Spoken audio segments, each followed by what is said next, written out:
C'est le domaine Pierre et Jean-Baptiste Lebreuil à Savigny-les-Beaunes.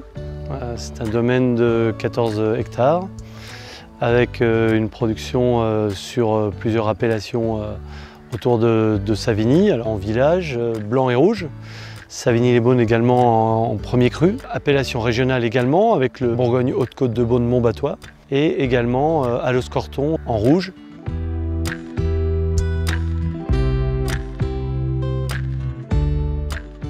Mes grands-parents, Paul et Simone, avaient 3 hectares de vignes environ, avec aussi d'autres cultures, aussi un peu d'élevage. En 1965, mon père est arrivé au sein de l'exploitation familiale, a agrandi un petit peu la superficie et développé la vente de bouteilles.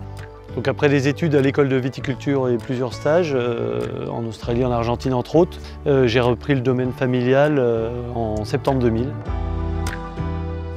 Pour élaborer des grands vins, moi j'ai besoin, d'abord, c'est le respect du terroir principalement. Il s'agit de travailler avec des labours pour éviter évidemment tout ce qui est herbicide. Ensuite, les labours, ils sont faits de manière raisonnée, avec un enherbement maîtrisé pour éviter de laisser les sols trop à nu pendant toute la saison hivernale ou estivale. Ensuite, et bien sûr, la taille fait partie d'un moment crucial pour l'élaboration de mes vins, mais aussi les bourgeonnages. Pour moi, j'apporte une très grande importance à les bourgeonnages, de bien conduire la vigne, conduire les flux, qu'on appelle de sève également, qui vont permettre d'obtenir des raisins d'une très grande qualité. Viendra ensuite le moment des vendanges, où là, il faudra obtenir bien sûr la maturité optimale.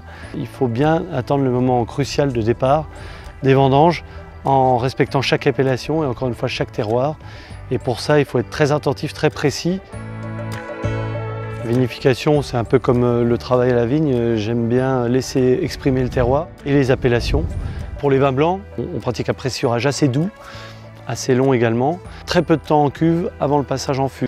Et là, tout va se développer, la fermentation alcoolique bien sûr, et l'élevage en même temps. Et ça va me permettre d'obtenir des vins blancs assez gras, mais avec de la fraîcheur, surtout pour les Savigny, qui ont besoin un petit peu de vivacité avec nos terroirs argilo-calcaires, plein sud, qui nous amènent une belle densité, mais en même temps beaucoup de finesse. Pour les rouges, on est sur de la vendange égrappée, un grand respect dans l'acheminement des raisins, essayer de le triturer le moins possible et qu'il passe le plus rapidement possible en cuve où bien sûr il va être avec son jus et va pouvoir obtenir tous les composés de la pellicule. Ça permettra derrière d'avoir des vinifications d'une quinzaine de jours et ensuite un élevage d'environ 12 à 14 mois en fût de chêne. Pareil, sur lit, toujours dans la même idée, conserver le fruit, surtout sur mes pinots, c'est ce que je regarde vraiment. La finesse, le fruité, c'est ce que j'adore, et des tanins mais très soyeux, très fins. Les Savigny sont des vins qui s'expriment jamais en une seule fois, c'est plutôt discret, ça arrive après.